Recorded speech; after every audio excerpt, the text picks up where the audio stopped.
Ladies and gentlemen, boys and girls of all ages, it's the Sci-Fi Gangsters with your host, Anthony Denar. Oh wow, am I the host? Excellent. Hello, That's what I sci-fi hear. gangsters. This is the show where we talk about comic books, science fiction, and video games. I'm Anthony Denar, media scholar and teacher. We got Jeremy Shepard, professional coder. I meant to ask you what titles you guys want when I do this thing. We have AcidTrain here, who is a Twitch live streamer and the coolest bus driver that I know. He will take your kids away from you. Oh well. That is his job. And then we have Lyndsey Shelton, who also a Twitch live streamer by what is it, ZeeSouthern? Yep. ZeeSouthern. Lyndsey, how you doing? I'm good. I'm good. Now, Lyndsey, we are cohorts. We both at Georgia State University in the PhD program over there. Yes, it's great to have you on the show. How's everything going? It's start of the semester, so we're going to see how that goes. Getting a whole bunch of syllabi, put together, and talking to all of the very stressed out students. It's always fun when they start the semester stressed out. We're all stressed out right now. That's just the way things are. But we both teach film classes at Georgia State University. We're still kind of getting used to teaching online, dealing with those issues. But this is the way we do this show, Lyndsey. We've been doing the show for a very long time. We're well established. And that is we catch up. We talk about what's going on in our lives. That's our first segment, just talking about what's going on. And then we will go on to our topic, which is top video games of the 2000s. We all created our top three lists. 2000 to 2009, I believe, was the cutoff. 2000. If you have a 2010, that's totally fine. We can break the rules, Jeremy. It's not a decade, but that's whatever. Right. It's not officially a decade when you add the 2010 there, but whatever. That's our topic here. What is the best video game of the 2000s to the 2009s? Lyndsey, this is a special occasion. You are our first lady. You're our first lady guest, right? We're breaking records today. Important. I had to fight Jeremy on this. He fought me tooth. Jeremy said no dames. That's his one rule. He talks like that. He talks like he's from the 30s. Jeremy said no dames, and I said no. We're going to have some dames. I don't know why I keep using that. So Lyndsey, it's good to have you. You've actually never asked any of our guests what they identify as, so that's true. That's true. I could be very offensive right now, definitely. Seems like you're falling short on your job as a host, Anthony. That's true, right? Don't worry, he'll disconnect here in a minute. And everything is falling apart at the seams. Look, I'm the host. And I expect you guys to support me. Is that what I'm trying to say? Support your horrible internet connection. These attacks are inappropriate and very counterproductive. All right, so let's go ahead and move on to our first topic, and that is, what's new, what's going on? For me, I finished the second season of Discovery. I've been putting off watching Star Trek Discovery because I am such a huge Star Trek fan, bigger than Jeremy. How many games of Star Trek trivia have you won?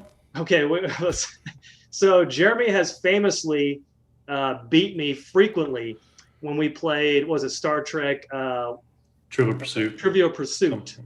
Yeah, exactly. And you beat me a lot. That's because facts just stick to your head, and I'm stupid. It doesn't mean that I love Star Trek less. It's just that I'm very stupid. All right, so I've been catching up on Star Trek Discovery. There are a lot of things that I really do not like about the show, and I can sit here and dissect them, but there are a lot of things that I do like about the show. Is it the dames in the show that you don't like? It's all the dames. There's too many dames. Okay. Too many dames. I actually like Burnham, Michael Burnham. I actually really do enjoy that character. Jeremy, I think you were right when you said that you didn't like her at first in the first season. She's very unlikable, I think she sort of redeems herself throughout the series. I enjoy her characters. Chris Pike is my favorite character. He's fantastic. The actor is fantastic on the show. Saru, Saru is my favorite character. I love the Doug Jones character, Saru. He's great. I love all the characters. I mentioned this last episode that the things that fall short for me in terms of Star Trek Discovery is the lack of character development with the other characters. I want to know about these other bridge characters, bridge crew characters that are completely underdeveloped. They focus primarily on Burnham. They focus primarily on Saru, and then Pike comes in. All these Spock comes in, right? And I want to know about these other bridge crew characters, and it's kind of disappointing because for one of the characters, this is going to be a huge spoiler. Someone else spoil, but it's not really that big of a deal because we don't really care about this character. But a bridge crew character dies on the show, and they do the Walking Dead thing, which is they develop the character during the episode where she dies. Right. And to me, that's the most frustrating thing because you can see it coming because all of a sudden, we're focusing on this. She's not an android character. And I didn't even know she wasn't an android character because they never developed her. She's just an enhanced character because she got in an accident or whatever. So she's basically all machine, but because she got in a tragic accident, so she has to have the machinery to live. So she's a cyborg? Yeah, exactly. So, which is fascinating. Yeah, go ahead, Lyndsey. Is that with their way? I know you haven't seen season 3, but season 3 just wrapped up. And with the way that they are setting it up right now, they might start to speak to your concern in season 4. Okay. Season 3 feels really very much like a transition season, setting up how they're wanting to go with the show moving forward. I feel like they're setting up some possibilities with some side characters by the end of season 3. Okay, I mean, once again, I'm completely on board with the characters and the actor's performance. Although I will say this, Burnham cries too much in the show. She cries way too much, and it to the point where, first of all, she's an amazing actress. Because it seems like she's one of those actresses where she can cry on cue. It seems like that's the case. Like she can cry on cue, and she's just trying to show this ability of hers because she cries throughout the whole series. The season 2, she's constantly crying, and to the point where it really downplays any significant moments where she could really use that, and it could be a little bit more meaningful. There's a couple episodes where she does cry, and it's actually very powerful. And you're like, why didn't you just save it for this? And this would have been way better. But yeah, so that's one thing that kind of bothers me. And of course, everything that they're doing, disrupting canon, is really bothering me as well with Spock. Even though they try to explain why Spock never mentions Burnham in the original series or any of the movies, they try to explain it away. But still, I still believe that it didn't need to be Spock and his family. It didn't need it. They could have done new characters, and it would have been totally fine. But yeah, all right. So that's my whole Discovery spiel. Could have been Tuvok and his family. It could have been Tuvok, right? It could have been any other Vulcan. Anybody, yeah, any other Vulcan. Or another alien. It could have been the fact that it has Tuvok's let's just go to age Neelix. would be a little. Let's go to Neelix, guys. Let's just do that. There you go. It could be Neelix. Wrong quadrant. But yeah. So all right, so let's go ahead and move on. Do they? What was that? Do they explain the Klingon thing? What do you mean? Tell me what you mean. Why they represent the Klingons in a completely non-traditional way in a period that, like they do the whole in Trials and Tribulations, they do the whole little joke about why Klingons look different in the original series than Worf. Is there anything like that where they mention it? No, they really don't. They really really just want make you that. accept it, I guess. Yeah, and it's okay. I'm not. I will say this about Discovery, as far as the Klingons are concerned, I'm not a fan of the way that they have decided to go route. Yeah, it's very unnecessary. Yeah, exactly. Thank you. Yeah. There's a lot of decisions where you're like, you didn't have to do this. You didn't have to do this. Yeah. And it seems what they were trying to do is they're trying to do lip service to fans, and it was unnecessary. There's other fan service that they do in the series that I do enjoy, like with Pike, where, spoiler alert, he. But again, why are the Telosians in it? Because he goes back to the planet, so it's already established that he has already gone to that planet. But he didn't. Okay. So I guess if they're considering the unaired pilot not canon, then they're rewriting the story about that they revisit in the menagerie. No, it's definitely canon because they show a part of that episode in Discovery. Of which one? They show the pilot episode clips at the beginning of the Discovery episode. So they're saying this is taking place at the same time, or slightly after the pilot. So I guess what they're saying is that there's a much larger gap between the pilot and when Kirk comes on the Enterprise. They're saying that there's a much larger gap there. Well, I mean, so is the Enterprise in it? Yeah, no, that's the Enterprise. Okay, so it's Pike, Spock, and then what was the doctor's name? Roberts or something? Number one, there's number ones on there.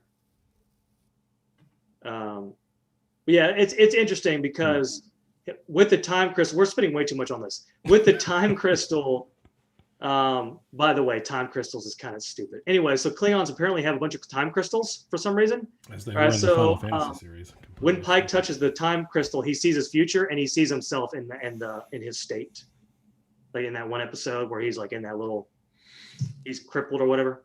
It's actually 2 episodes. Okay, there you go. All right, we're gonna move on. Let's go ahead and move on. They could go on like this for hours, Lyndsey. So you know. I would just stand here with a blank look on my face, going, "All right." Yeah. All right. So the fun part is I'm getting like half of it because I grew up in a Star Trek household. I was not a Star Trek person until like the last 5 years, and I started getting into it. Yeah. So I understand about half of what they're talking about. So it's just every other word. I'm like, okay. So what series Star Trek do you prefer? Well, Next Generation and I wasn't asking you, Anthony. Okay. I was asking our resident dame, Anthony. Leave it alone. No, Resident Dame. Sorry. No. So I grew up in a household that was very, very addicted to Next Generation. Yeah. So that's essentially all of what I was exposed to until more recently. I actually really enjoy Discovery, but that's because to me, I'm reading Discovery as kind of a attempt to get non-Star Trek people into it in a nice kind of smooth transition. And then if they want to take the deep dive, then they can take the deep dive, which I appreciate that in a lot of these massively popular, super nerdy, niche shows or semi. I feel like everybody has Star Wars brain right now. Everybody's all about Star Wars. And I don't hate Star Wars, but I don't care about it. That's not. See, I'm a person that actually prefers Star Wars over Star Trek. See, I prefer the exploration, the scientific discoveries, all that stuff about Star Trek. That's what keeps me engaged. I don't care about the battles and all that stuff, all the conflicts. I don't like conflict. Okay, just period in life. I don't like conflict. So I think that's why Star Trek appeals to me. Then you probably wouldn't like Discovery because there's a lot of action in Discovery. Yeah, and that's what I'm saying. Once I get through it, I'll probably I'll probably be like Jeremy, be like, that's stupid. Discovery's I will say this about the second season of Discovery. The last 2 episodes are phenomenal of the second season. They're phenomenal. Just in terms of just well done. But let's move on to Jeremy. Jeremy, what is new with you? So I watched the first 2 episodes of WandaVision today. Oh, don't say anything. Don't say anything. This is horrible. No, I have to. Good or bad? Watching it. Just I need to know: is it worth it or not worth it? Weird. That's right. Describe it right now as weird. Okay. Would you recommend? Would you recommend it to a friend? Look at that face. No. It kind of depends how much time you're willing to invest. If you that's probably not for me. If you know you're going to watch it regardless, then yeah. If I can jump on this, I'm not a person that tends to like to binge watch things. I know there's a lot of people out there that wait until everything's out and then they binge watch it. I feel like this is a show that unless you are really deep into Marvel in the MCU, you should wait until it's all out and just binge watch it all the way through. Yeah, I feel like you'd get more out of it unless you're willing to Marvel. Do the deep dive every single week.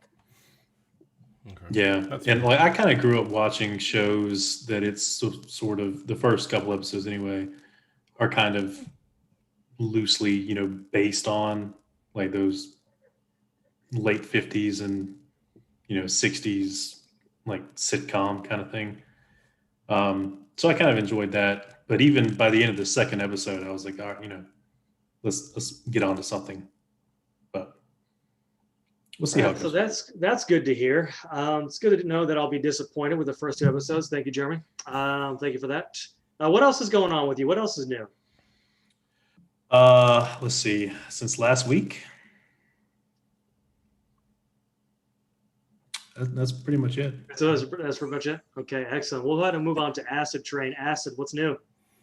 What's new? We continue to get the influx of new children coming back to school as opposed to being distance learning. It's I don't want to say it's getting crazy, but it's almost as populous as it was last year. We're right on the brim. And I've gotten old students that I had last year. They've come back from distance learning. So I mean, there are students that I know, which is nice. And then I've got brand new kids, never seen them before. And surprisingly, I mean, Lyndsey, I know you don't know, but I drive a bus for kindergartners through 6th grade, and like the 6th grade is all by themselves. Like they go to a school all by themselves. So that bus load is just them. And I only have about 13 of them, which I had about 13 to 16 last year anyway. So, and they're pretty much to themselves. They get on the bus, pull out the phone, and you don't hear from them ever again. Like that's lovely. I love it. It's so great. But speaking of phones and K through 5, I do want to get y'all's opinions on this, especially those with children. Trying to figure out how to ask this.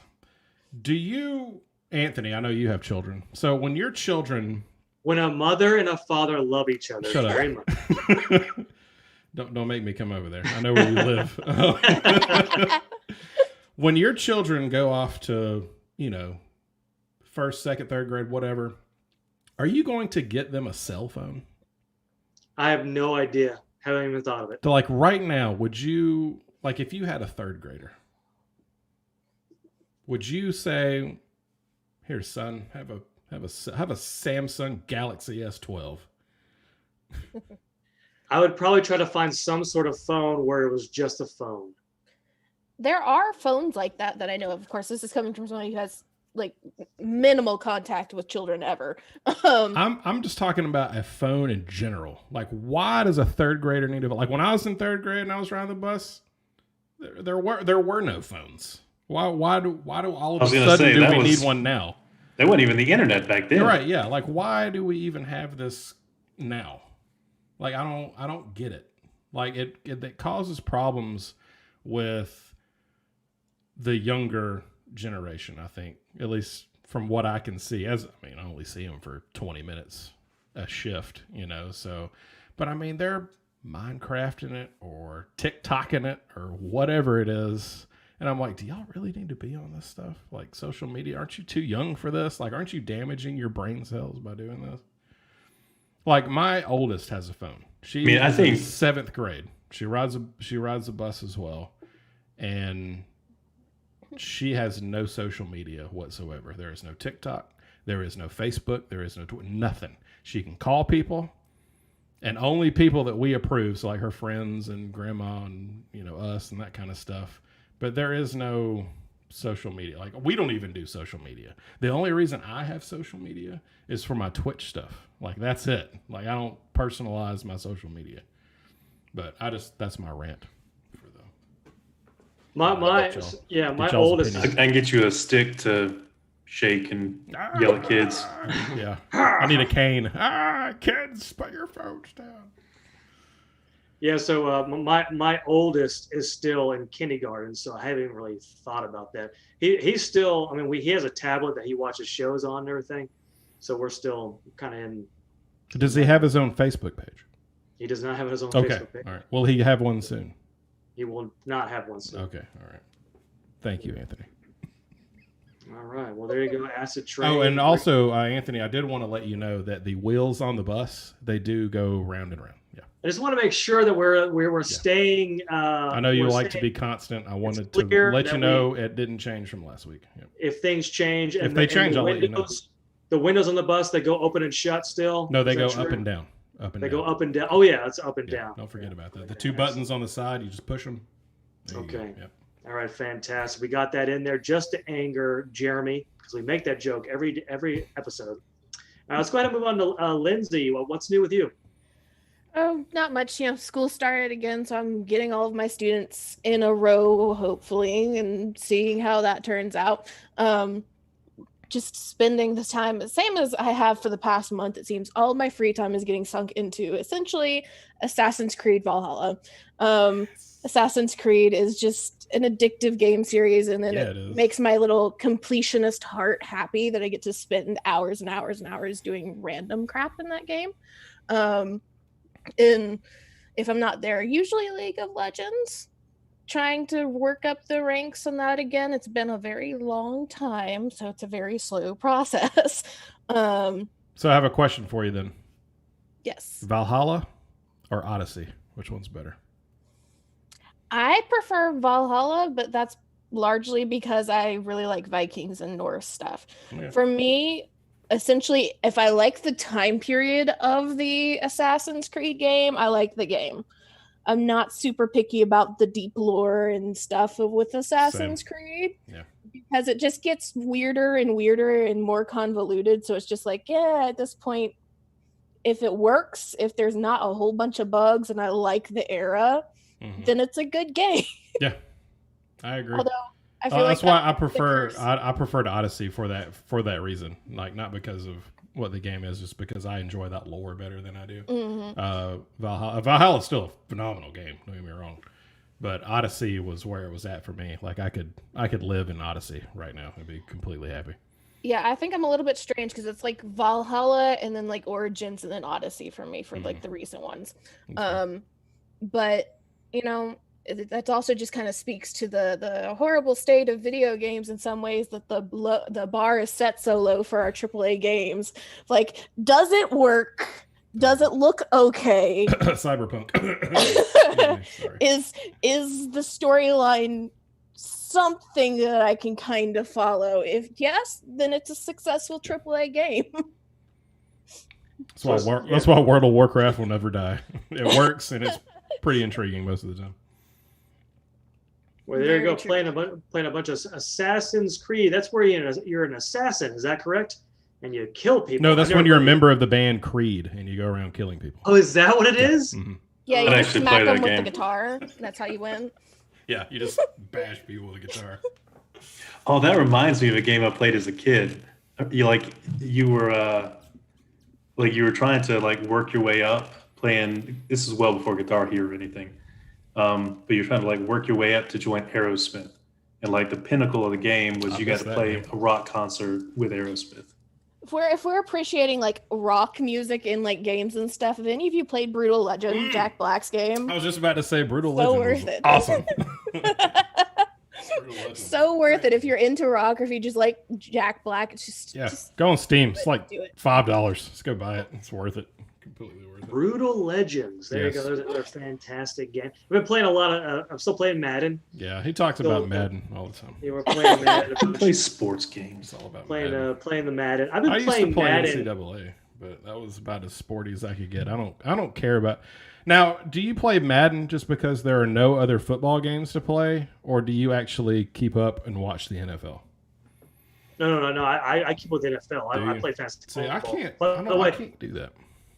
I won first place in one of my fantasy leagues, and I won second place in the other one.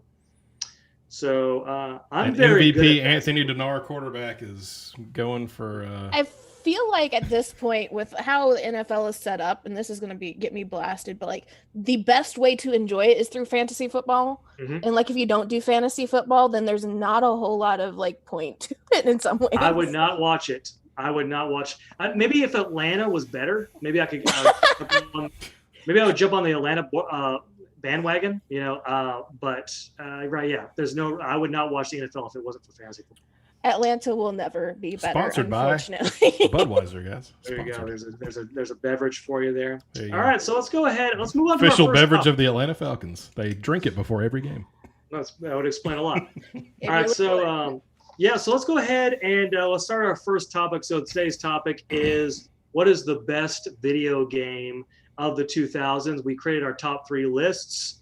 All right, so we're gonna go. This is how we do it, Lyndsey. We're gonna go 3, 3, 3, 2, 2, 2, all the way down to 1, explaining why you chose the games. I guess I will go ahead and begin. I will start with my honorable mentions because I like to cheat. Oh, okay. All right, honorable mentions. I have to put Gears of War. Gears of War. The reason why I don't have it as one of my top 3 is because I've been playing the franchise forever, so it doesn't really fit as just a 2000s game because I still play it today. So that's why I left it out. But the first Gears of War, as early 2000s. That was when I first moved from up north down here to Auburn. Is when Gears of War came out. Played it with my friends to keep in touch. So Gears of War.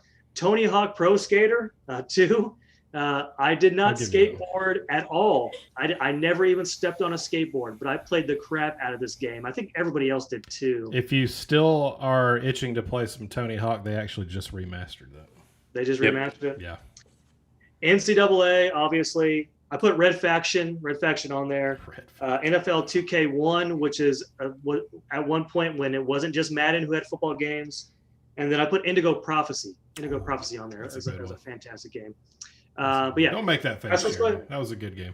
I mean, it's not a bad game. I wouldn't put it on my list. Wasn't that Quantic Dream as well? Didn't Quantic do that one? Yeah, it was the first. I think. Was that their first one? Oh, he's gone. Okay. Well, We'll see him in a minute. Yeah, I think it might have been their first one. Okay. All right, so here we go. So my number 3 is NFL Street. I put NFL Street. Now this came out in 2004. I was in high school. No, I was right out of high school. So I was going to community college up north, Northern Virginia Community College, and NFL Street was out, and I played the crap out of this game.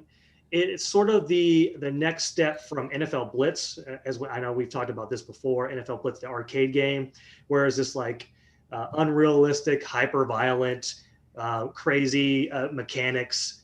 But basically, what was so great about this game was you could create characters and you could level them up.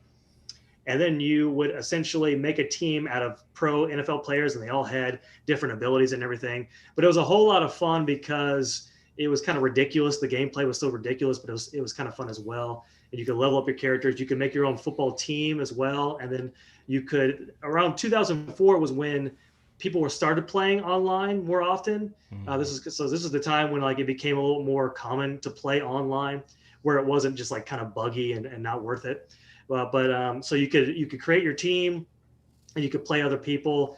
Like there was like the mechanics were so crazy that you could actually like hop off of walls and jump over people and everything. It was pretty crazy, but it was kind of like the next step from NFL Blitz. I was about to mention Blitz. Yeah, I really enjoyed Blitz. Yeah, Blitz was fun. Very, very similar to Blitz in terms of not a high learning curve, but it was still fun to level up your characters. It's kind of what the Yard is now. Like the Yard is a toned down version of that. So Yard is a game mode in Madden that I talked about. This Madden is the first time they ever had the Yard, and I play the crap out of the Yard. I love it.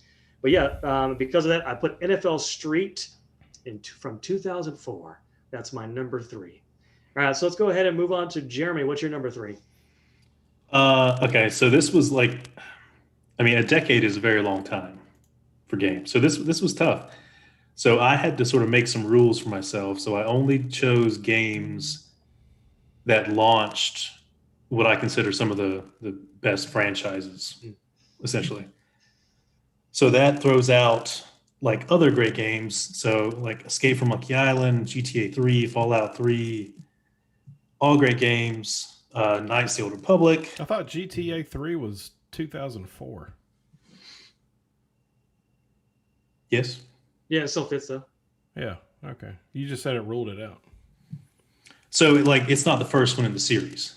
Oh, That's what I'm saying. I see what you're saying. Yeah. Okay, yeah. Okay. So it didn't launch it. Yeah. Okay.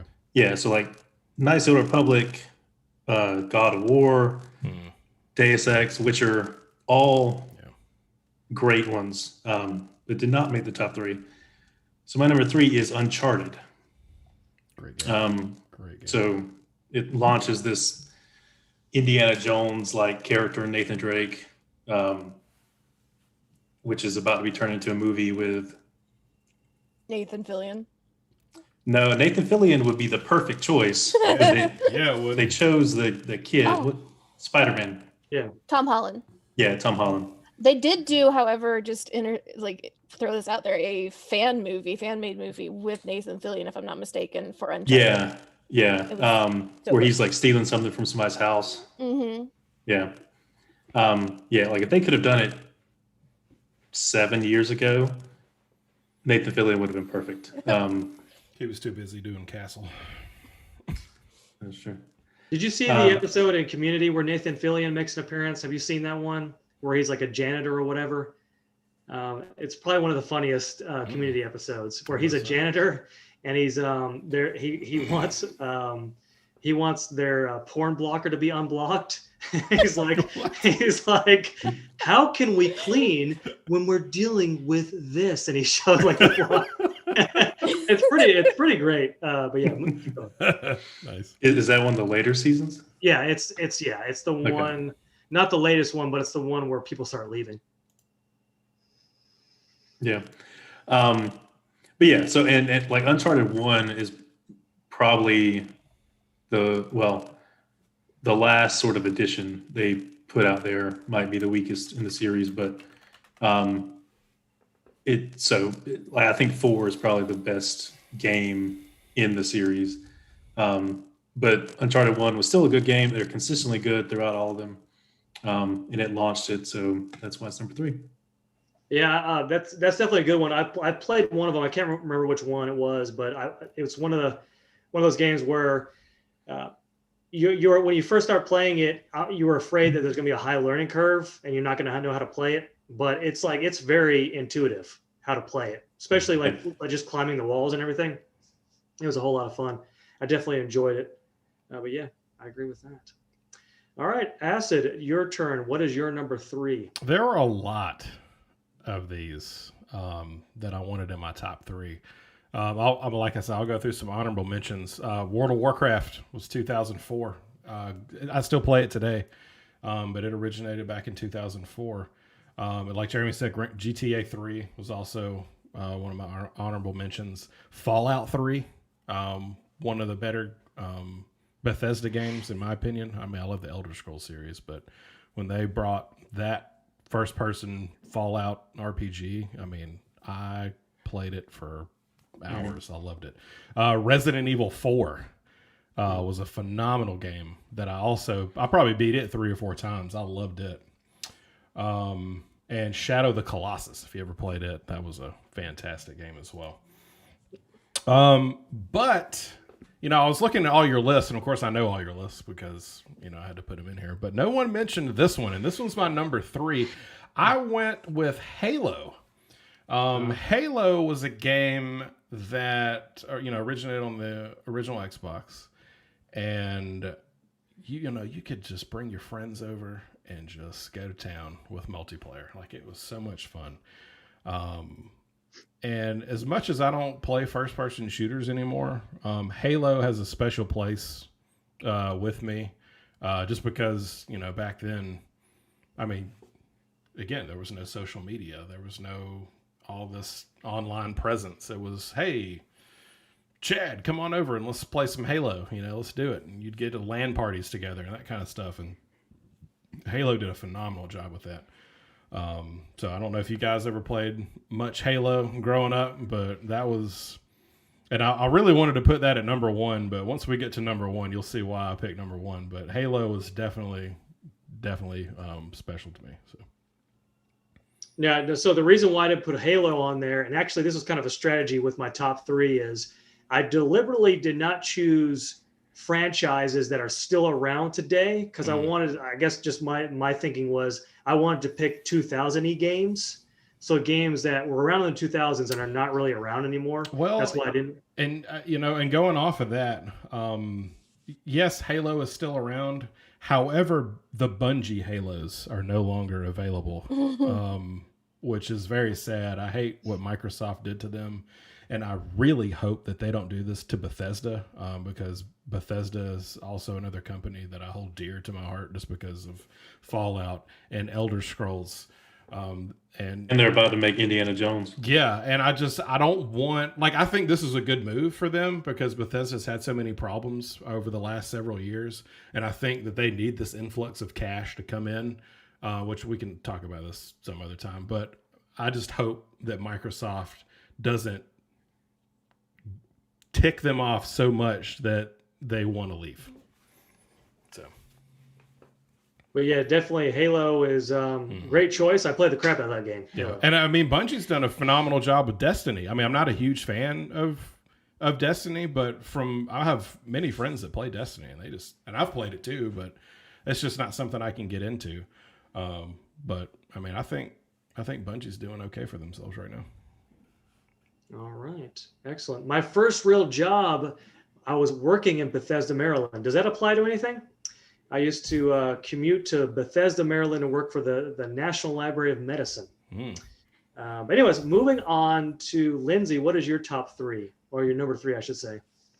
So I will say that I have not ranked mine necessarily as 1 through 3 because I kind of picked a top for different categories in my brain.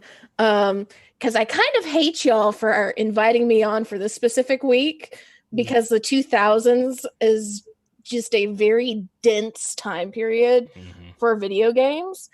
And good video games. Yeah, just kind of as a nerdy side rant to it is like, to me personally, a lot of what we are figuring out in the 80s and 90s is our technological limits with video games.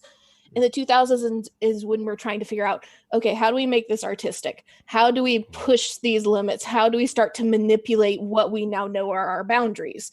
Even though we're continually spreading our boundaries, we had to find those initial walls.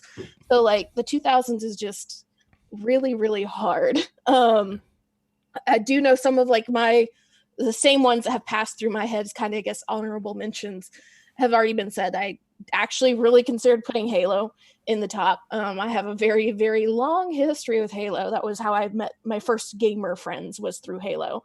I'll still turn on some Red versus Blue every once in a while just to watch those episodes. Those are great. And like Halo is so foundational for a lot of our modern shooters and understanding and like perfecting. And Halo is just really a great game. It's like so tight. A lot of the like bloat and extra crap for the game just got dropped from it. So it's just a really nice, tight game for its period. And WoW, of course, is also something you have to pay attention to because like that's the king MMO. Like WoW will never go away. WoW will never die. And WoW is the kind of standard that so many MMOs have to play against, even though it's like ancient by MMO standards at this point. But I think the one I have to start off with is just my personal favorite from this time period is Mass Effect. And it is not by any means the best game of this period, but it is a really solid RPG, a single player experience that you can get through. It launched a franchise, that the Mass Effect trilogy in of itself, ignoring the original ending for the third game, was just fantastic. So for anybody who's really into sci-fi and RPG and that were looking for that experience that wasn't necessarily kind of in a Halo trapping or something like that, Mass Effect was just so good. And it kind of, in some ways, I feel like perfected some of the ways that we do RPG now, of understanding like your dialogue trees and trying to figure out how we can start affecting things. There's others before it. They've done it better since, but it was just really kind of foundational. And it put, BioWare on the map. Of course, BioWare is struggling now. So we'll see how they do with their next 2 games. I know we're doing a remaster of Mass Effect in March, which will be hopefully wonderful because we've been asking for a remaster of that game for I feel like those are like Hail Mary desperate plays when a company goes to remaster stuff. I mean, again, I'll throw Bethesda back in there. I mean, how many different types of Skyrims can we have? I mean, let's move on. So yes, I kind of feel like that's okay, we need some more money, let's remaster it, Like, I get that mentality and I agree with you sometimes, but at the same time, there's been such a outcry from the fans for so long to do a remaster that like it was going to happen eventually. There is a kind of a Hail Mary in it to try and get people interested in Mass Effect again after Andromeda. But it was just a natural progression that it was going to happen one day when they felt like they had the time and the resources for it, I feel like. So I'm looking forward to that, and we'll hopefully see more Mass Effect in the future that goes over better, that is done better. But the original Mass Effect in the original trilogy is such a great game for like sci-fi RPG that I feel like it has to be put on a list. All right, great. Number 3 for Lyndsey is Mass Effect. I've noticed something every time someone mentions a game, like, I've always heard how great this game is. I never really played it. So Mass Effect, never played it. Assassin's Creed, never played it. You know what I realized? I don't play one-player games. No, you play Madden. I play Madden. I don't play with myself. People that play Madden don't end up on the single-player RPGs. Yeah. That's kind of two separate sides of things. You have sports games. You're the jock of video gaming. Everything else. Yes, yeah. I guess so. All right, so let's go ahead and get to my number 2. And when I was creating my list, what I wanted to do is I wanted to pick video games that were not necessarily what I actually think are the best video games of the 2000s, but video games that were very, important to me in my youth. So I picked Time Splitters. This is Time Splitters 2. I don't know if you've ever heard of this game. I played the arcade a lot. The arcade. Okay. So Time Splitters it came out in 2000. So this was the next evolution from GoldenEye 007, Perfect Dark, and then with the PlayStation, I believe it's PlayStation 2 actually, Time Splitters and Time Splitters 2. So it's a first-person shooter game, but heavily involved with multiplayer. What made this game different from Perfect Dark and those games previously was that this was right when, like I said before, at the time when video games were experimenting with what you could do online. So connecting with other players online, it was still very basic. It was still very, it took forever to log in, not to log in, but to connect with other players. But what was so great about it was the customization for Time Splitters. If you're not familiar with the game and like the story, it's just you got this fighter who travels in time, so you could go back in the past, you could go in the future, and you have different guns for different time periods. But there were so many mini games in this, and there were so many different sort of multiplayer maps that you could do. One of the cool things about this game is where you can make your own maps. And this was in 2000 when this was kind of, I don't want to say revolutionary, but it was definitely new. So you can make your own map and you can upload it online. And I remember I would stay up late making my own maps, and then I would have friends over and we would play on our maps. But this is the time when still in high school, and I remember playing the crap out of this game with my friends who I still play with online today, the same group that I still play with online today. We would all go to each other's houses, and we would sleep over, and we would stay up all night playing Time Splitters. And I remember if you played as the monkey, you were cheating because it was impossible to shoot you, right? So if the person who was cheap would always pick the monkey because there's different characters you could play, and the monkey was so small and so fast, it was really hard to kill him. But yeah, so that was Time Splitters was my game. All right, so let's move on to Jeremy. What's your number 2? So my number 2 is Dragon Age. So I've spent hundreds of hours playing the various games in the series. And the first one is actually one of my favorites, I think, overall. So the series is mainly about the world.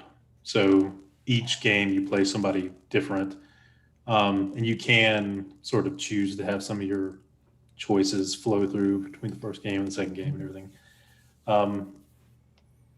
But it's sort of it's a classic D&D-esque kind of world. There's a lot of lore, a lot of mythology in it. That's sort of up to the player to explore on their own. It's a really good RPG series in the sort of classic pen and paper style. But yeah. If I could ask you what you think about the upcoming Dragon Age game. I'm very excited for it. I'm really interested in the continuation of the what I guess is seeming to be the sort of big bad in the world, the Dread Wolf. So I'm pretty excited. When I saw the trailer, uh, I was I freaked out a little There bit. he is. Yeah, he had frozen for like 30 seconds. So I And saw. the I get to worst use possible my image. I get to use my technical difficulties. Hang on. Oh, there we go. Somehow I'm Ladies and magically the gentlemen, host. technical difficulties. Please stand by.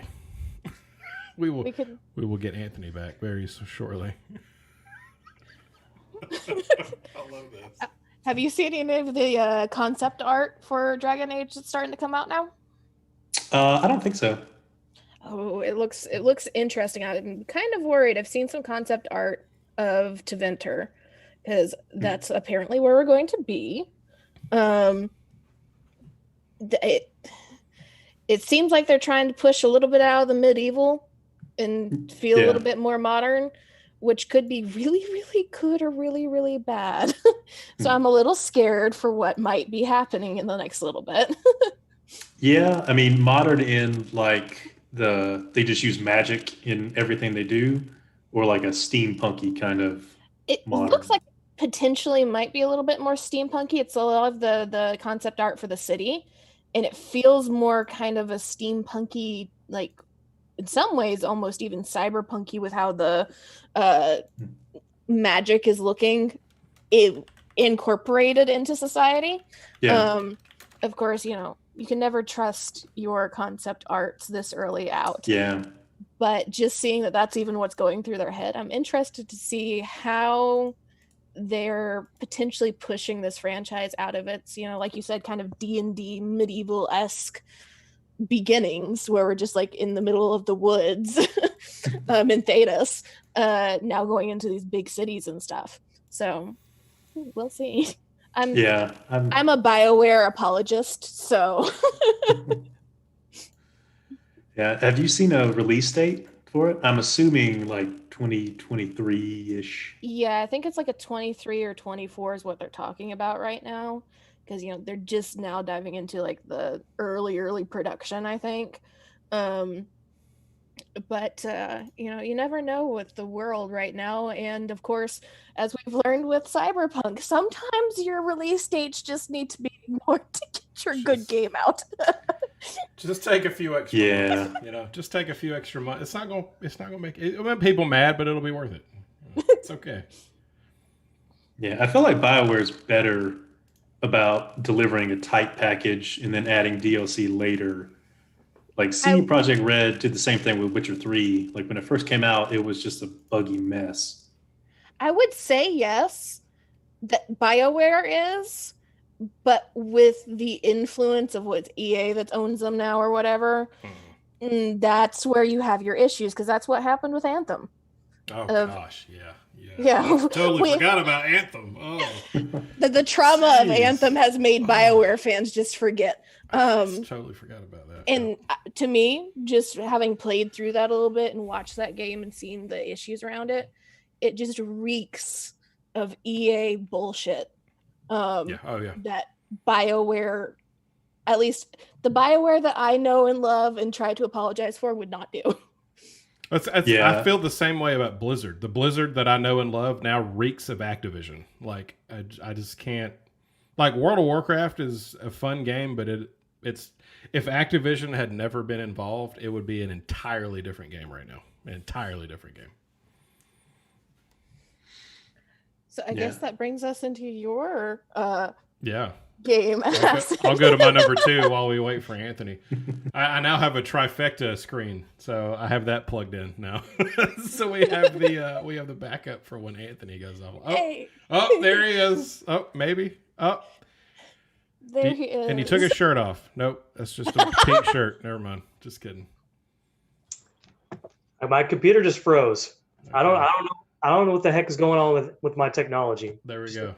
Well, luckily for you, I had a 3-part scene that I could use when Anthony goes offline, so I got to use it. It was nice.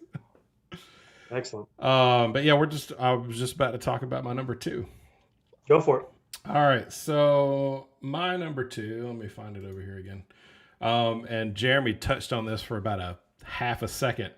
But something that also is near and dear to my heart, just a little more than Halo, just a little more, because I spent a little more time on this than I did Halo, was the fabulous Guitar Hero. Okay. I loved Guitar Hero. Guitar Hero. If I could have it now, I would not be on this channel and I would be playing it right now. I'll be playing Guitar Hero. But it's very expensive to get now because you can't find it anymore. Oh, really? Like they don't make them? You can still get it, but I mean, to find the guitar itself, the hardware, I mean, the guitar is like $300 just to get the guitar, like on eBay or something. But they don't make any more specific Guitar Hero games anymore. They make a Rocksmith game, I think, but you have to have your own guitar, like real guitar, because you can do. It can teach you how to play guitar. If you already know, it does different kind of. But anyway, that's not what we're talking about. We're talking about Guitar Hero, the better of the guitar games. That just, I mean, all of them. Doesn't even matter which Guitar Hero it is, just all of them were so great. Friends would come over, we would have competitions. I would buy the one that came with like 3 guitars, and we would just like jam out. It was so much fun. And then of course Rock Band was introduced after that, which we played a little bit of. I mean, it was okay. I mean, the drums are great, and the guitar itself wasn't as good as the Guitar Hero guitar, but it was fun nonetheless. But yeah, number 2, Guitar Hero, solid. Next. Excellent. Yeah, I definitely remember playing Guitar Hero and Rock Band. I was always better at the drums than I was at the guitar. I was very bad at the guitar. I loved Guitar Hero until I was traumatized by it in like high school. Just like, again, I've been a nerd for my entire life. I was in the marching band, and we decided to do a video game show, which was wonderful. It was perfect. It was probably the best show that we did my entire like high school career. But at the very end of the show, after you've already been marching for however long it was, we did Through the Fire and Flames to end our show, which, is one of the more infamous Guitar Hero songs. And we all just about died every single night. And I hated Guitar Hero for many years after that. All right. Well, there you go. Lyndsey was traumatized from Guitar Hero. Good to hear. But so let's go ahead and move on to Lyndsey. Is it Lyndsey's turn? Is that where we're at? Mm-hmm. Yeah. Year number 2. So I am a horror nut in both movies and in video games. And so for me, one of like the foundational horror games came out during this time period, and it was Silent Hill 2. Silent Hill 1 was a fantastic game. Yeah. But Silent Hill 2 is when we get into the really fucked up stuff that horror can do.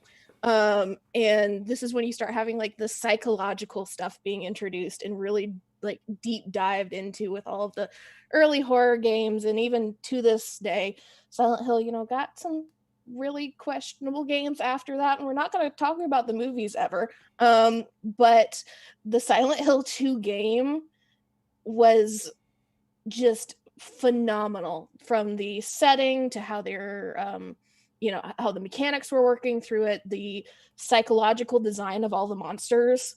I will say that the one thing from all of the different fandoms out there, all the different movies and video games out there, that still freaks me out to this day is Pyramid Head. Pyramid Head is the only thing that I will see at like a convention and turn around and walk the other way. So like Silent Hill 2 is just peak horror for me, and like you can't have a lot of the great like Amnesia games and stuff like that have come since without having Silent Hill 2. I remember seeing the movie Silent Hill, right? I remember seeing it and that's where your brain damage came from. The Pyramid Head was kind of scary. It was kind of scary in Silent Hill, the film.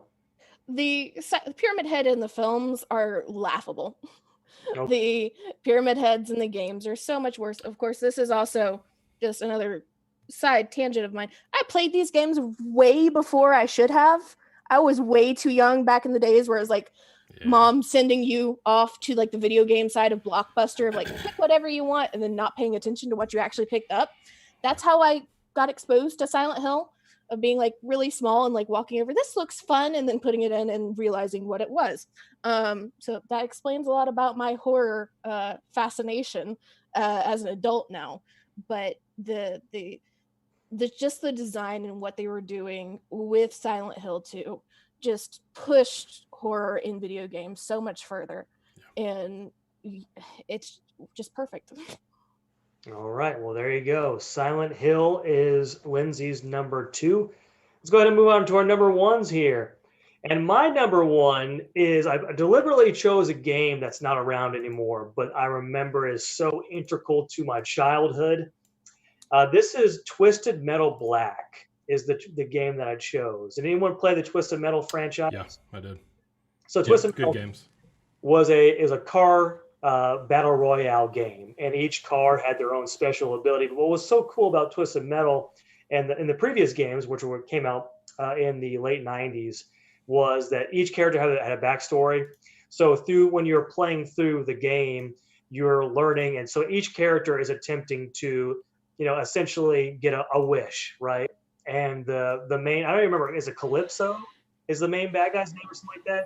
But he would grant a wish, and it was always like the stereotypical like devil trickery kind of thing, like I want to end all wars, and so you won't be able to watch Star Wars, and that was like the tragic ending or whatever to each one. But Twisted Metal Black was the gritty reboot of Twisted Metal. This was like the dark, really sinister versions, but the previous ones are very cartoony. But Twisted Metal Black had like all the cutscenes throughout if you haven't seen any of the cutscenes for Twisted Metal Black, go on YouTube and check them out. They actually still hold up pretty well, but it's very gritty, very dark. But I remember playing the crap out of this game. I still remember, Sweet Tooth was the ice cream truck, and then Axel was the guy that held the wheels, and there was a motorcycle person, and then there was like a car that was really fast, and like all kinds of different abilities and everything. But I definitely remember having friends over and playing the crap Twisted Metal, and then always kind of getting a kick out of playing each individual character. That way you could hear how Calypso tricked them, and like the stereotypical like the devil trickery kind of a thing. You'll get your wish, but you won't be able to read books because you broke your glasses, like that, like kind of sort of goofy like that. But sounds very Borderlandish. Yeah, but some of them were a lot more sinister and graphic. Like you had cannibals, you had like I think Sweet Tooth killed kids, if I remember correctly. I can't remember. And this was rated E for everyone. Sorry, it was definitely not rated E for everyone. It was definitely kind of gritty and fun, and but yeah. So that was mine, Twisted Metal Black. All right, Jeremy, what's your number 1? So my number 1 is Mass Effect. I mean, the Mass Effect series in general is one of my favorite gaming experiences ever. Yeah, it's one of the rare times when media like actually elicited a emotional response in me that lasted. It's like the end of Mass Effect 3 was like a red wedding, kind of like you just feel gutted after it. And so the first one, there has some pros and cons in some of the gameplay aspects.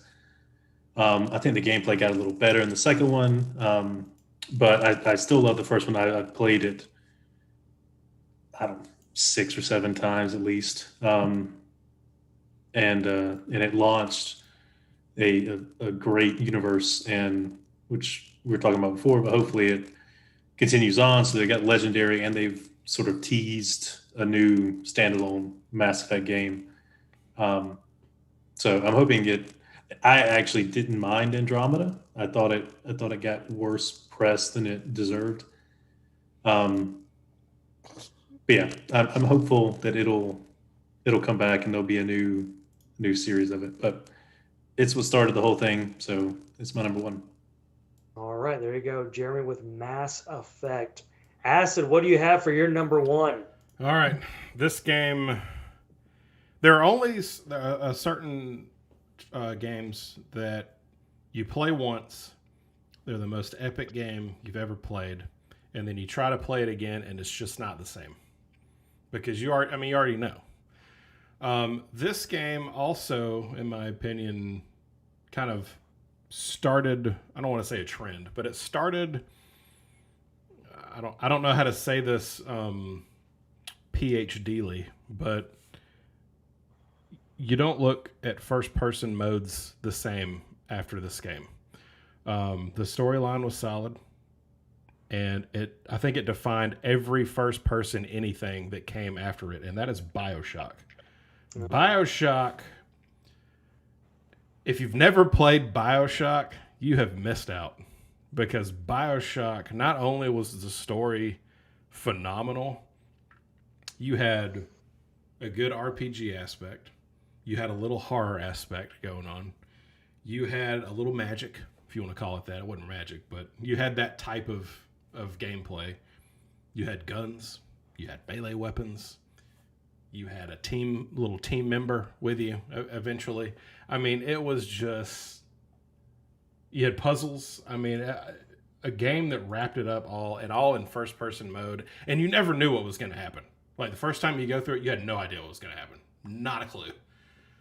And then you get to the end, and it was like the biggest moment that you've ever had, and that moment you smile so big and go, "Yep, that was it. That did it." But man, I'm not spoiling anything, but man, if you have not blessed yourself with playing Bioshock, the very first one, the second one was garbage. The first one, go through it, play it, phenomenal game. Now, as far as the series goes, 2 flopped. They tried multiplayer. It's not good. Infinite was good. I enjoyed it. I mean, I played through it just so I could say I played through it. It was okay. But nothing holds steadfast like Bioshock 1 does. All right, there you go. Bioshock. That's the one where you're underwater. Is that correct? Yes, you are underwater in this one. It's a city underwater. The city underwater. I don't want to say it wasn't Bioshock. Lyndsey kind of knows. You played it, I guess, since you're kind of nodding along with me. Was it, I can't remember, was it placed kind of in the 50s, or was it just kind of that theme? It was more that theme, if I'm not mistaken. Okay. It wasn't set Because the directly very in the 50s, beginning, but- you're in the plane, and you can't really tell what time era you're in. You're on a plane, and then you crash, and then you start the game. Like, that's... Yeah. Yeah, it was like the guy started building it, and like that was the generation he was from. And so, Yeah. I mean, it wasn't like realistic, but it was very like, well, this could happen. You know, it was very, it was very Dean Koontz, in a way. So It was definitely one of, like, as far as story wise, Bioshock is so tight narratively that it's you don't think about video games having that tight of a narrative very often. So like it does speak to its like why it should be on a top list all the time. The writers did a phenomenal job with that game as far as the story You're is saying concerned that it's and the just way it progressed. really tight. It's like it's so tight. Yeah. And Anthony, would you kindly keep going with our topics here? All right. So up next we have Lyndsey. You're number one. So I kind of want to cheat with my number one and say Orange Box. When you have Half-Life, you have Portal, you have so many of these that get released essentially all at the same time. If I had to pick out of them, I'd say Portal. I would, that's a good one. Because Portal is, again, it's another kind of alternate take on your first person game and your first person shooter. In a lot of ways, it's also kind of subversive because you think first person shooter and it should all be like violence and shooting them up and stuff like that, but it's a puzzle game.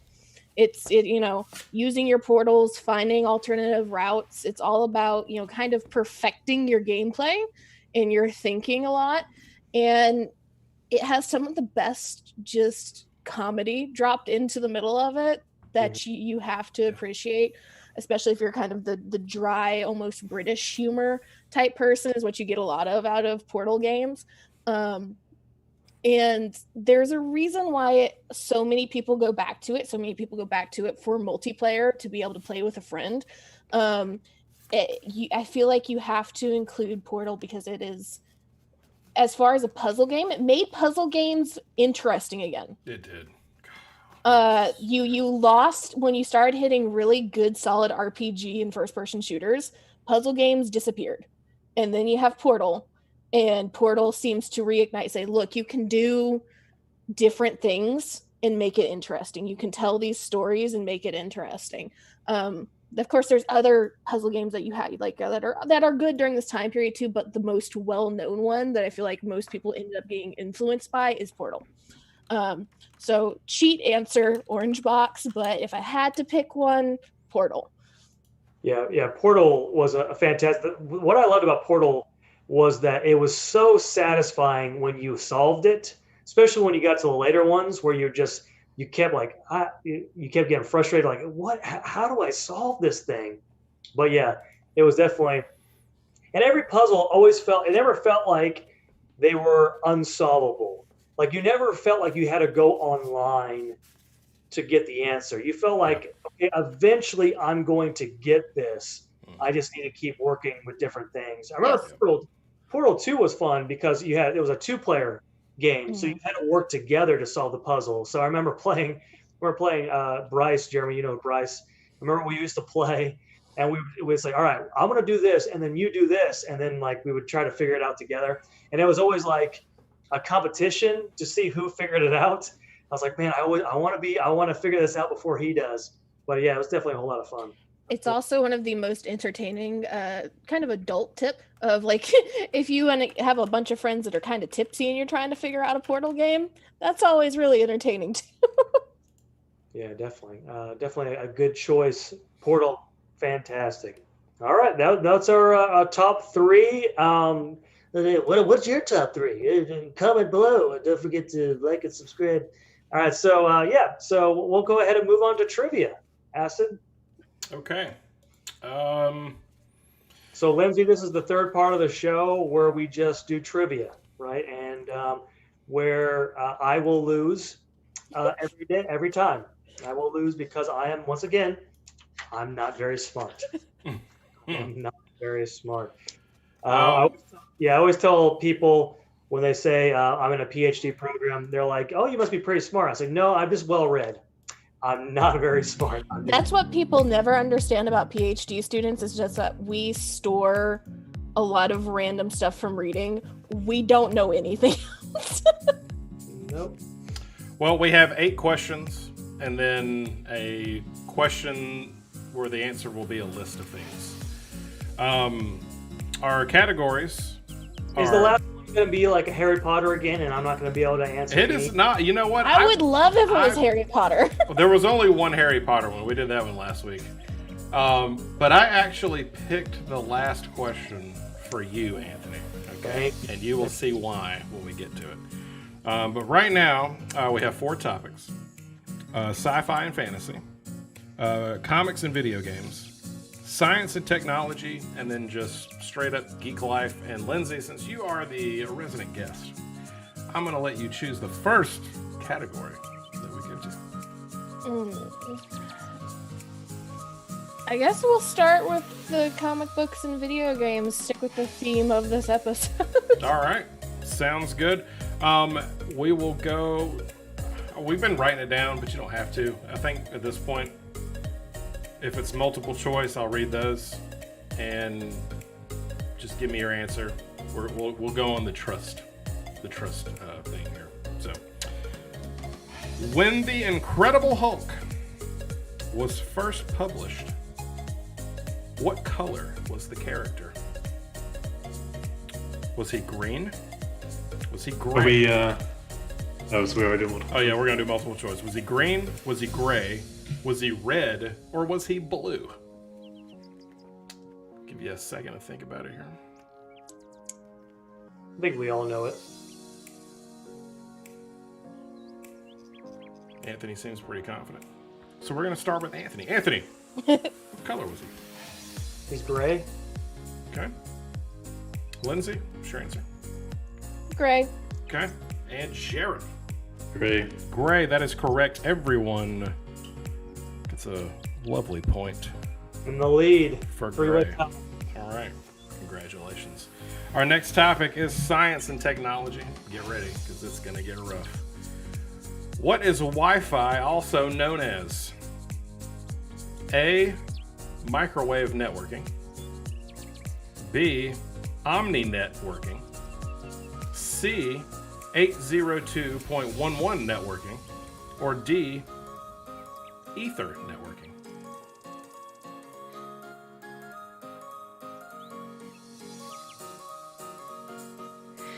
One more time. What is Wi-Fi also known as? Microwave networking, Omni networking, 802.11 networking, or Ether networking? Let's start with our guest, Lyndsey.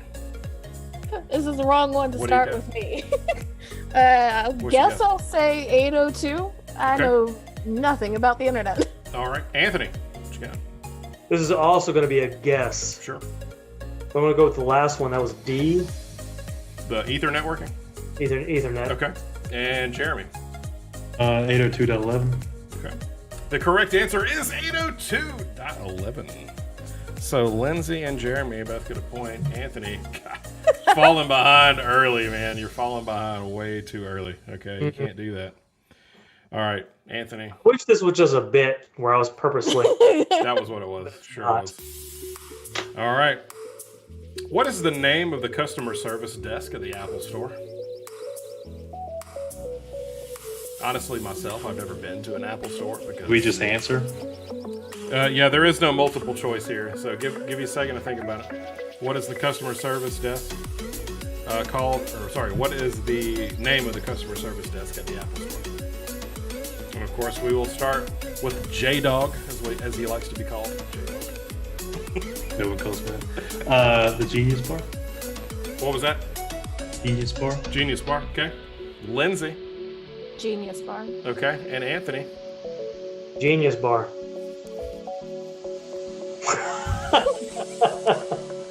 I feel like I should never start with Jeremy, ever. Like I should just, he's gonna, you know what, Jeremy, I'm sorry, I love you, but you're gonna be last every time. The correct answer is the Genius Bar. Everybody gets a point there. This game is now called Beat Jeremy in Trivia. All right, let's see. There we go, that's a little better. All right, last question on this first card. This is sci-fi and fantasy. What was the first James Bond film in which Miss Moneypenny did not appear? Was it Die Another Day, Casino Royale, Never Say Never Again, or Quantum of Solace? Which one did Miss Moneypenny did not appear in? Die Another Day, Casino Royale, Never Say Never Again, or Quantum of Solace? Give you a few seconds to think about it.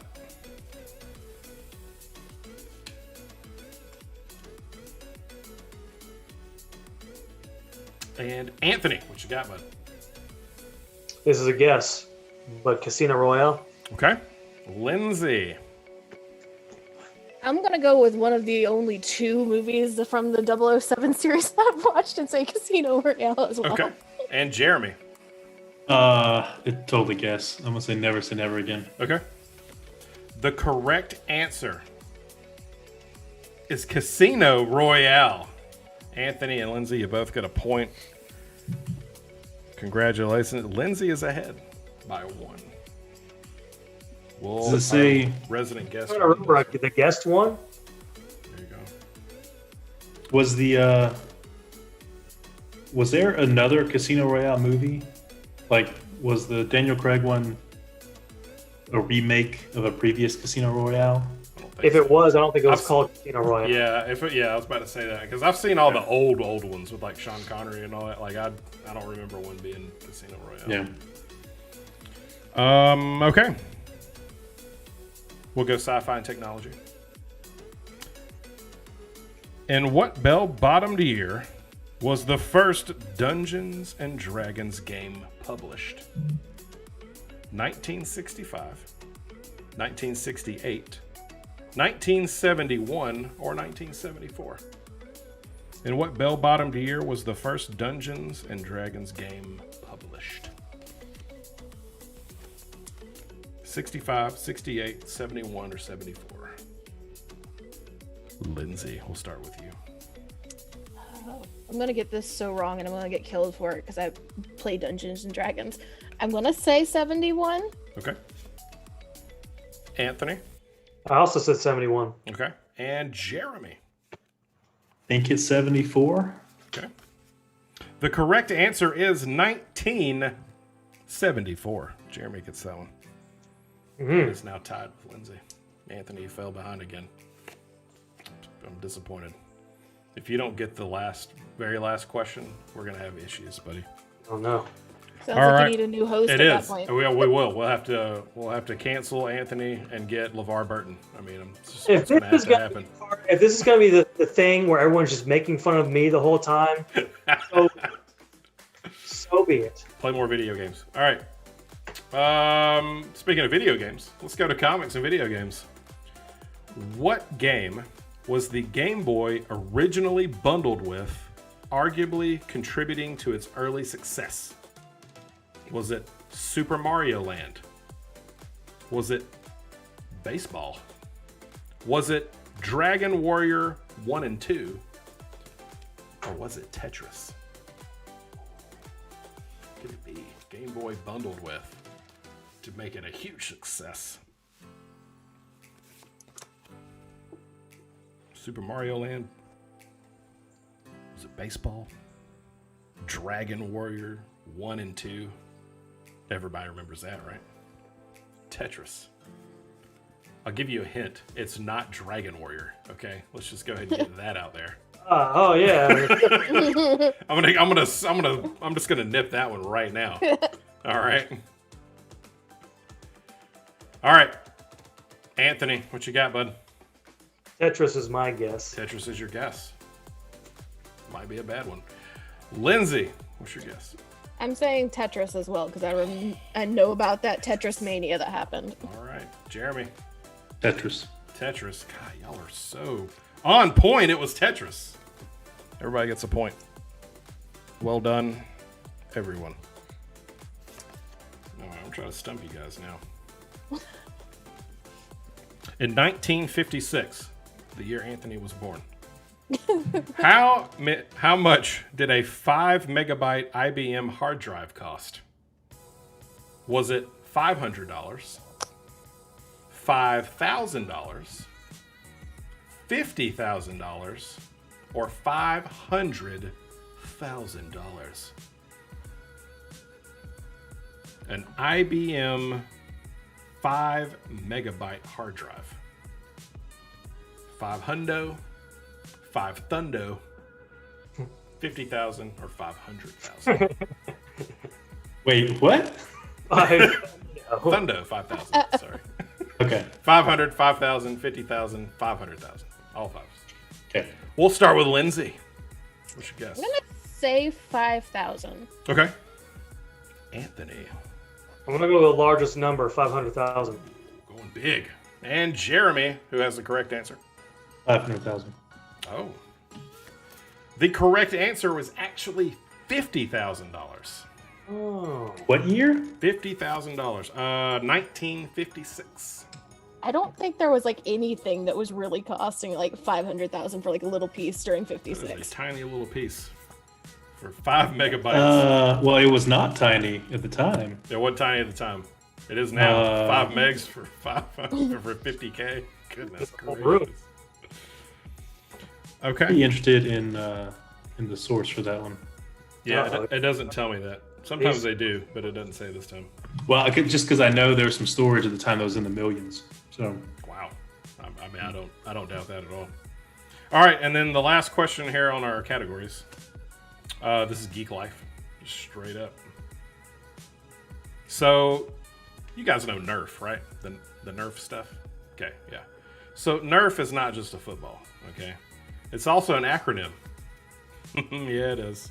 What does it stand for? Is it non-expanding recreational foam? Is it non-toxic entertainment and recreation fun? Is it ninth energy reflection formula? Or is it nylon elastic reactive foam? I will say those again. Those are long answers. So what does NERF stand for? That's an acronym. Non-expanding recreational foam, non-toxic entertainment and recreation fun, ninth energy reflection formula, or nylon elastic reactive foam.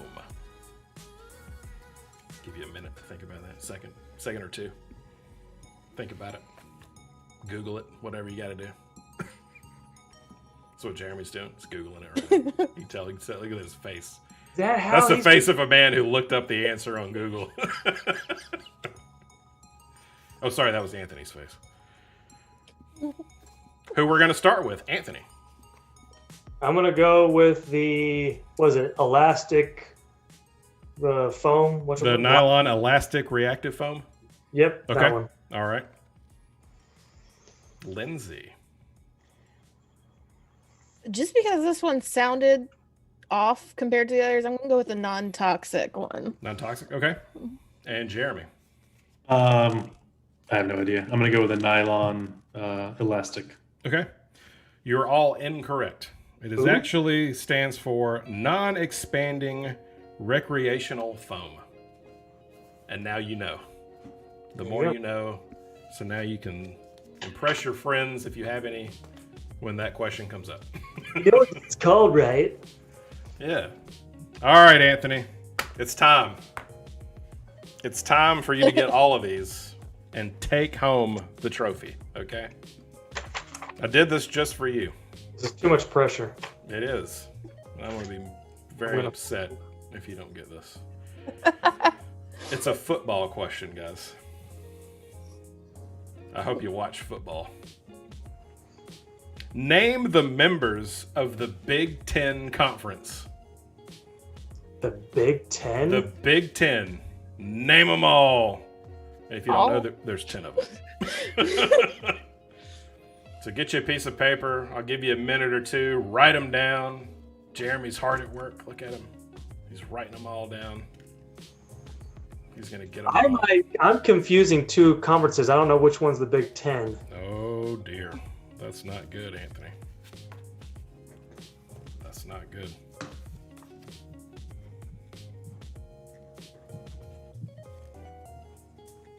This is college football, by the way.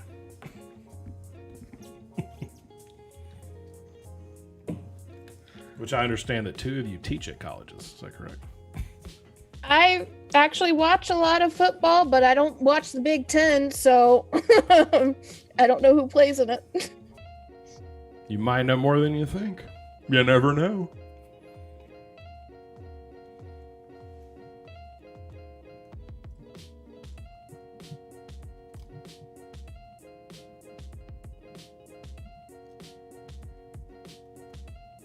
Yep, you can tell Jeremy has every answer. Look at him. He knows. He's got it written down right there in front of him.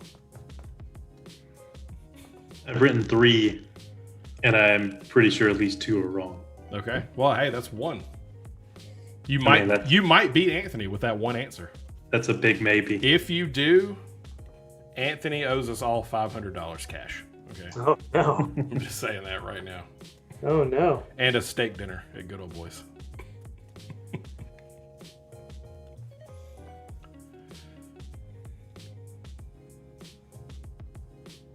All right, you got about 10 more seconds.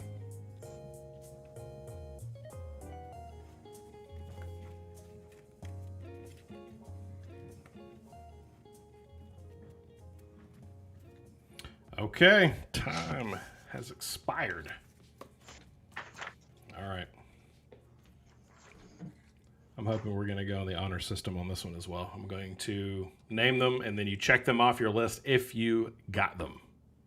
Okay? Fair enough. Confused two different conferences, so we'll see. Okay. I might have the wrong conference. First one is University of Illinois. Anybody get that one? No. Okay. Indiana. No. Goodness.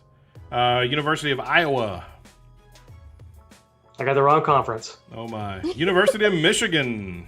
Yeah, got that one. Oh, Jeremy's got one. I had the wrong conference. Michigan State. University of Minnesota. Nebraska. I got that one. Okay. Northwestern. No. The Ohio State University. Got that one. I got that one. All right. Jeremy's ahead. Penn State. I got that one too. Oh, a two-way tie.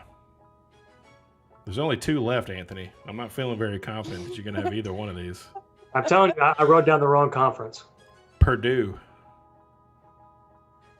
No. And the last one, Wisconsin. Well, the two-way tie, you both beat the Madden fanatic. And, I mean, good for us. Anthony owes us $500 each. I'm really excited about my cash. Check that I'm will gonna be get in the mail. I put Texas, Texas Tech, Oklahoma State, Nebraska, Colorado State. Yeah, that's, I'm pretty sure that's Big 12. I just started after a point listing the state universities, and I just didn't get them. Just name all the universities that you can as fast as you can, right? That's, I could have done that. but we have a two-way tie. Jeremy and Lyndsey splitting that trophy today. Each of you will receive a brand new Ferrari. I hope that will it'll be in the mail soon, delivered by Walmart.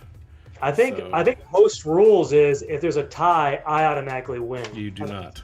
Congratulations to me. If that would have been the case if you had not disconnected mid-stream. So Right, I lost my hosting. That's your own fault. I lost my hosting credentials. All of your privileges are gone now. You don't get them back. Yep, they're done. They're gone. Well done, everyone. Congratulations. All right, well, that's the show. Lyndsey, I want to give you a chance to promote whatever you want to promote. Plug whatever you want to plug. My gamer tag pretty much everywhere is ZeeSouthern. ZeeSouthern on Twitch. Most of that right now is me doing tabletop stuff, doing DMing for some Star Wars games for some friends. We're going to be doing some Pokemon 5e coming up next month. Doing some other D&D sessions here and there. That interspersed with my obsession with Assassin's Creed Valhalla right now. So this is you here. I'm looking at the Star Wars FFG Jedi campaign session 1. Was that you? Yes. All right. Followed. Look at that, guys. I just followed live. Okay. Oh, wow. You can do it too. Thank you. All right. You can do it too. Yeah, we do those about. There's about 2 or 3 sessions every month between the various games that I'm running and a part of. I am also starting up a blog because you have to find a hobby during the pandemic. So I am doing fan recipes, looking at fandom foods. I know this weekend, I am uploading the health potion cocktail, making it and reviewing it. So fandom foods at Blogspot, or fandomfoods.blogspot, I should say. And I'm on Twitch, Lynshel, LYNSHEL.